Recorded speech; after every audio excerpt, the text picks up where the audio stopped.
New Mexico, a hot but pleasant destination to spend a few relaxing days around a pool, eating some delicious southwestern cuisine, and a Cher impersonator? Ladies and gentlemen, I present to you the Meson De Mesilla, a hotel that became one of the most popular episodes of Hotel Hell thanks to its owner's delusions of being an artist. But despite all that, she was still better at singing, if you can believe it, than running a hotel. How did the hotel fare after its appearance on the show? And was its owner able to put aside her career as an entertainer and keep her business afloat? Join me to find out, and you better like Cher's song Believe, because we're going to be listening to it a lot. At the start of this adventure, we traveled to New Mexico to meet Meson De Mesilla, a small 14-room hotel located in the border town of Las Cruces. Owner Cali Szczawinski acquired the property in 2006 and completely remodeled it, from the decor to the food. She tried to give it a European touch, which in itself is strange given that it's located in the southwestern part of the United States. But in the end, she just chose things she liked. A hotel in her own image. Despite its exterior facade without any sign, the hotel usually receives few customers who end up complaining about the lousy service and the food. I do not believe the customer is always right. Gordon has more experience than he'd like with arrogant owners.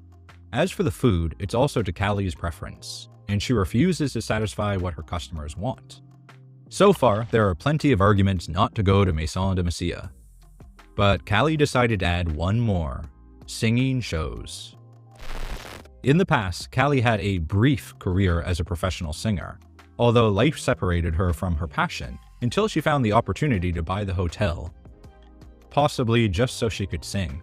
If I do a Cher tune, you're going to think you're hearing Cher. Yep, she's also an imitator, but only of gestures because her voice, well, let's just say she overestimates her abilities too much. When Cali gives her shows in the dining room, the diners can't hold their laughter, even though she thinks they're liking the show. On the other hand, we meet Zan Steinberg, the general manager who has only been working at the hotel for 2 months. His wife Mitzi has worked as a waitress since Cali bought the property, and has never had any problems with her. But her husband? Cali and Zan are like cats and dogs, constantly blaming each other for not getting enough customers. This is why Cali herself decided to call Gordon, since most of the year the hotel has been empty, and we all know what that means. After struggling with his GPS to find the hotel, Gordon finally arrives, and the first thing he must do is sign a waiver in case of damage to the elegant Venetian plaster in the rooms. No, sir. I guess he didn't like it. In his room, Ramsay finds stains on the wall and a chimney, which on its own isn't bad, but in New Mexico doesn't quite fit. Sick of the depressing beige color, Gordon requests a new room, but to his surprise, they're all beige. Finally, Gordon meets Cali and questions her about the waiver, but she claims a replacing Venetian plaster is quite expensive. After that, she guides Gordon through the dining room, the bar, and the pool, which is quite dirty by the way. What all three places have in common, aside from the beige, is that they all have a stage exclusively for Cali. As for the kitchen, Chef Sierra reveals that they don't cook any local recipes, but rather, due to Cali's European obsession, cook food with a Tuscan Italian vibe, or so she thinks. After that, Cali confesses that the hotel cost her $1.2 million, and she spent another $1.2 million on a 14-month remodel. But as we can see now, it wasn't really a good decision. So Gordon decides to meet Zan, who had a long career as a restaurant manager, but Meson De Mesilla is his first hotel. And instead of admitting that he's not doing his job well, he accuses Cali of messing things up for being a controlling boss. After that, it's time to try Cali's delicious Tuscan food. In short, the bruschetta tasted like vomit, the lollipops were too hard and greasy, and oh wait a minute, Cali is gonna sing? Nothing better than an angelic voice to accompany a delicious dinner. Jokes aside, Gordon begins to apologize to the diners for the noise. She is not Cher. I am sorry.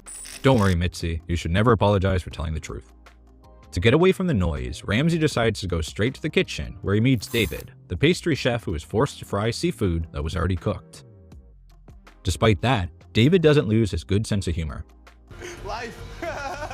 He only needed 30 seconds to be one of the best employees we've seen at Hotel Hell. Later, the hotel starts receiving diners, but they are forced to sign the cleaning agreement. How embarrassing. Meanwhile, Ramsay goes to the bar to see the dynamics at work. But surprise, surprise, Cali returns with her singing prowess. At this point, Gordon has seen enough, so he calls Cali, Zan, and Cher together to make it clear that nothing at the hotel is working, especially the Tuscan food that doesn't even taste good. Cher and Zan share their point of view on the disgrace of Cali, who blames the manager for constantly backstabbing her. That causes an argument in which Zan wanted to make changes, but Cali hasn't allowed him to. Beyond the poor state of the hotel, she has allowed Zan to hire more staff, but the manager himself assures those new employees that he will soon be running the place. So far, those were just rumors, but Cher confirms they're real. And that's how quickly the situation turns against Zan. So Gordon asks him what he would do if he were the owner. I would fire that person that badmouthed me. You're fired. Zan made a spoiler of his own future.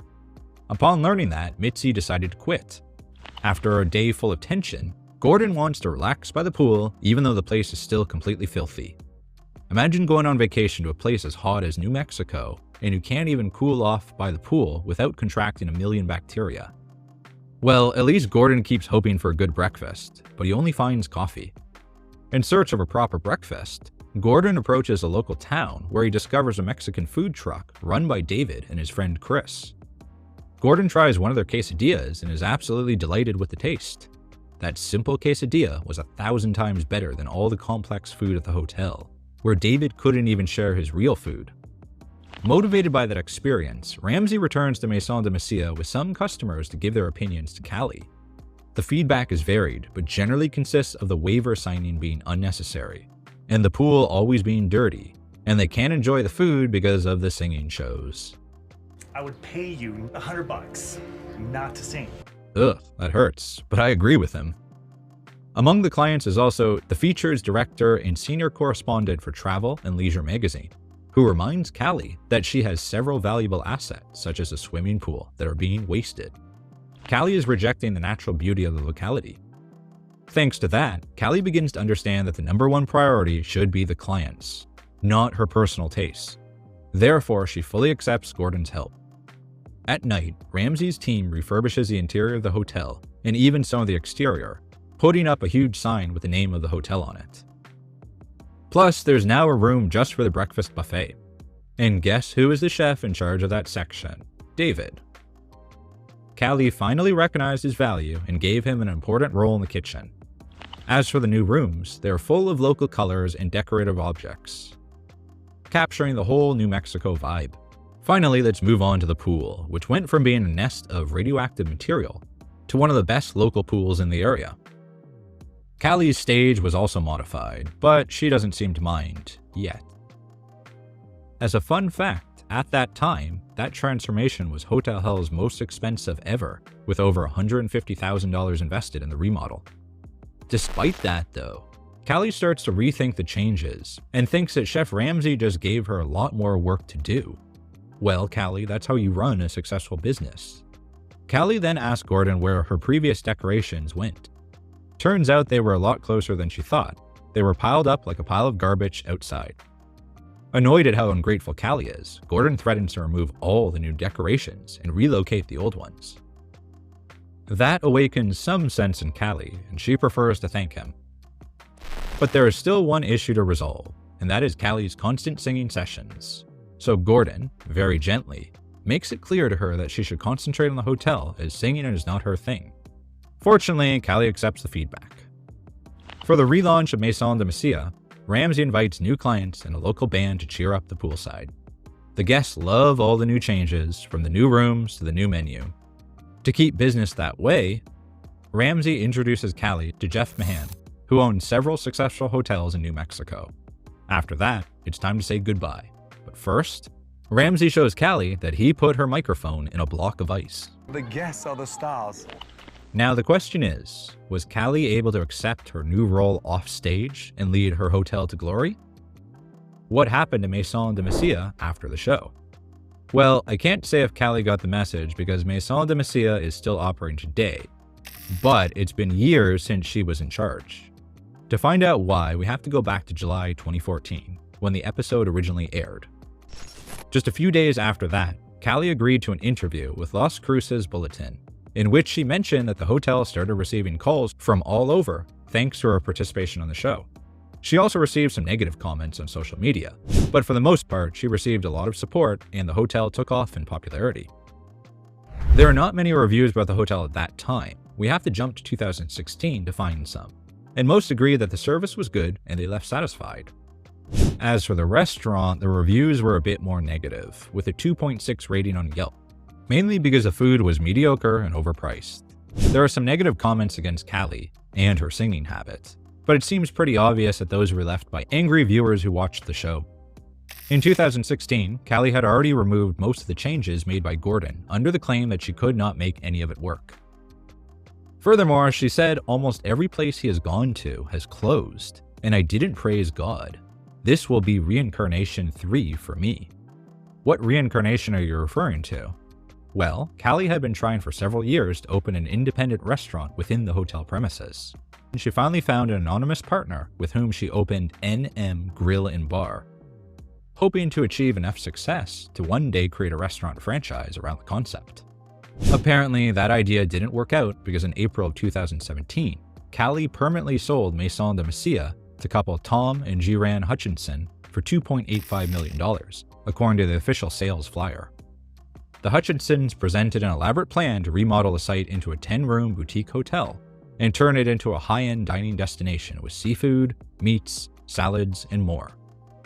Another change is in the name. The Hutchinsons renamed the hotel Hacienda de Mesilla to leave behind the legacy of the show. Still, by 2019, they were welcoming viewers of the show who just wanted to meet Cali, and others took it to another extreme, posting negative opinions about the hotel. Tom himself really pondered in 2017 whether he should buy the hotel because of its popular past, but decided to bite the bullet and take the risk. In addition, his son and Hacienda de Mesilla's manager, Chris Hutchinson, sees the hotel's participation in the show as a plus. He said, "Check out the show. I encourage it. It's where we've come from, and you can see the differences night and day." To this day, the Hacienda de Mesilla is still operating and enjoys good reviews on Hotels.com and TripAdvisor. Overall, it seems like a pretty nice place to spend a few fun nights in New Mexico in, although there are some complaints about its high prices. But the ultimate question is, what happened to Cali?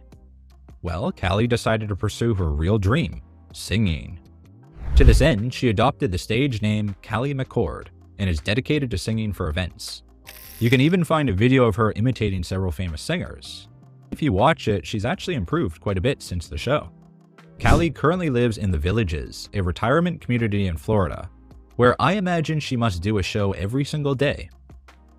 On the other hand, Zan lives in Westminster, Colorado, where he continued his general manager duties at Tag Burger Bar until the end of 2021 when the restaurant had to close. Finally, let's talk about the MVP of the episode, Chef David. I couldn't find much information about him besides a personal chef's page in New York. At first glance, he doesn't look like the same person, but considering that almost 10 years have passed since the episode was filmed, who knows? Also, on his profile, he indicates that his role model in the kitchen was Gordon Ramsay. Again, I'm not sure it's the same David Ramos from the show. But wherever he is, I'm sure he's still bringing joy to many people with his food and his optimism.